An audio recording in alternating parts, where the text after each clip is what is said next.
एक चूहा गलती से एक रोबोट को स्टार्ट कर देता है। चूहे डरकर भाग जाते हैं। वह रोबोट इंसानों द्वारा बनाया गया था और किसी ने उसे ऑन ऑर्डर किया था, लेकिन किसी वजह से वह जंगल में गिर गया था। रोबोट चूहों से कहता है, मैं आप सबकी क्या मदद कर सकता हूँ, पर चूहे उसकी भाषा नहीं समझ पाते। उसी समय पानी के बहाव में बहता हुआ रोबोट एक लंबी चट्टान के किनारे पहुंच जाता है। वह देखता है कि एक ऊंची पानी की लहर उसी की ओर आ रही है। यह देखकर रोबोट खड़ी चट्टान पर चढ़ने की कोशिश करता है, पर सफल नहीं होता। तभी उसकी नजर एक केकड़े पर पड़ती है जो चट्टान पर आसानी से चढ़ रहा था। केकड़े को देख रोबोट भी उसी की तरह चट्टान पर चढ़ने लगता है और आखिरकार ऊपर तक पहुंच जाता है। वह केकड़ा भी ऊपर आ जाता है। रोबोट केकड़े को अपनी हथेली पर उठाकर स्कैन करने लगता है। तभी एक पक्षी आता है और केकड़े को उठा ले जाता है। अब रोबोट के सामने घना और हरा भरा जंगल था। वह जंगल में घुस जाता है जहाँ जानवर उसे देखकर हैरान रह जाते हैं। रोबोट उनके पास जाने की कोशिश करता है, लेकिन जानवर डर कर उससे दूर भाग जाते हैं। रोबोट उनकी मदद करना चाहता है। तभी वह एक गिलहरी से पूछता है, क्या आपने मुझे ऑन ऑर्डर किया है? लेकिन गिलहरी कुछ समझ नहीं पाती। इसी बीच एक चूहा लकड़ियां बटोरता हुआ दिखता है। रोबोट चूहे के पास जाकर कहता है, क्या आपको मदद की जरूरत है? पर चूहा डर कर भाग जाता है। आखिर में रोबोट एक हिरन के पीछे जाता। अब रोबोट हिरन की मदद करना चाहती थी, लेकिन हिरन उसे जोर की लात मार देता है। इस रोबोट से कोई बात भी नहीं करना चाहता था, क्योंकि इसे जानवरों की भाषा नहीं आती थी, जिस वजह से रोबोट अपनी चिप निकाल कर एक्टिवेट कर देती है और एक जगह बैठ जाती है। धीरे धीरे कई दिन बीतने लगते हैं। सावन और पतझड़ भी बीत गए थे, लेकिन रोबोट ने जंगल के सभी जीव जंतुओं की भाषा सीख ली थी। उसे उनके चलने का तरीका और हर जानवर की आवाज निकालने का भी तजुर्बा हो चुका था। रोबोट अब खड़ी होती है। उसका आकार और बड़ा हो चुका था। वह सभी जानवरों के पास जाती है और उन्हें बताती है, मेरा नाम रोजर है, मैं आपकी भाषा में बात कर सकती हूँ और मैं आप सबकी क्या मदद कर सकती हूँ। लेकिन तभी एक भैंसा रोबोट को टक्कर मार देता है और वह दूर जा गिरती है। फिर भी वह खड़ी होती है, जिसे देख सभी जानवर दूर भाग जाते हैं। अभी भी कोई इसके पास नहीं आना चाहता था, जिस वजह से रोजर निराश होकर यहाँ से जाने का फैसला करती है। वह जंगल के सबसे ऊंचे पहाड़ पर खड़ी थी। रोजर अपनी हेडलाइट एक्टिव करती है और यहाँ से जाने के लिए तैयार थी। तभी उसे जोर की बिजली लग जाती है और वह जंगल में गिर पड़ती है। उसके पुर्जे डैमेज हो चुके थे। थोड़ी देर बाद उसने देखा कि उसके पुर्जों के साथ जानवर खेल रहे थे। कुछ जानवर तो इसके अंदर घुसकर अंदर के पुर्जों को तोड़ रहे थे। यह देखकर रोजर अपने शरीर को जोर से घुमाने लगती है।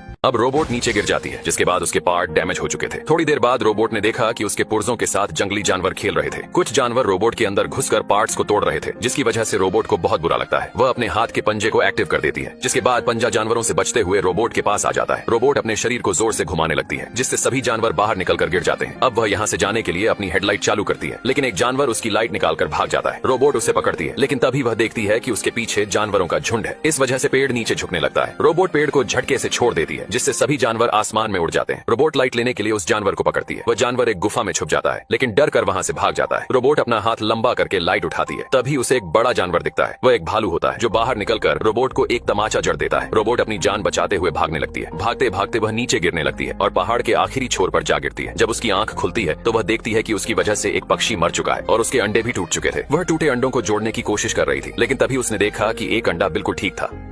अब रोबोट ने देखा कि उसकी वजह से एक पक्षी मर चुका था और उस पक्षी के अंडे भी टूट चुके थे। रोबोट टूटे हुए अंडों को जोड़ने की कोशिश कर रही थी, लेकिन अफसोस, टूटे अंडे भला कैसे जुड़ सकते थे। तभी रोबोट ने देखा कि एक अंडा अभी भी सही सलामत था। उसने अंडे को स्कैन किया और पाया कि उसके अंदर चिड़िया का बच्चा जिंदा था। रोबोट ने धीरे धीरे अंडे को अपने हाथ में उठाया, लेकिन थोड़ी देर बाद उसने देखा कि अंडा उसके पास नहीं था। एक चालाक लोमड़ी अंडे को लेकर भाग रही थी। रोबोट ने तुरंत उसका पीछा किया। लोमड़ी उसे काफी देर तक भगाती रही। तभी अचानक रोबोट पहाड़ से नीचे गिर गई। लोमड़ी को लगा कि रोबोट अब मर चुकी होगी, लेकिन रोबोट ने पहाड़ को पकड़ लिया और ऊपर चढ़ने लगी। रोबोट में हर तरह का हुनर था। यह देख लोमड़ी ने डर के मारे अंडे को जमीन पर रख दिया। जैसे ही रोबोट अंडे को उठाने वाली थी, लोमड़ी ने अचानक अंडे को अपने मुंह में दबा लिया। यह देखकर रोबोट को गुस्सा आ गया। उसने लोमड़ी का गला कसकर पकड़ लिया, जिससे घबराकर लोमड़ी ने अंडे को दूर फेंक दिया। लेकिन लोमड़ी इतनी जल्दी हार मानने वाली नहीं थी। वह फिर से भागकर अंडे को मुंह में दबा लेती है। इस बार लोमड़ी एक शाही जानवर पर गिर जाती है। उसके शरीर में कांटे चुभ गए। रोबोट ने अंडे को अपने सुरक्षित अंदरूनी हिस्से में रख लिया और फिर भी अपनी दुश्मन लोमड़ी की मदद की। उसने लोमड़ी के शरीर से कांटे एक एक करके निकाल दिए। रोबोट ने यह साबित कर दिया कि भलाई करने से बड़ा कुछ नहीं होता।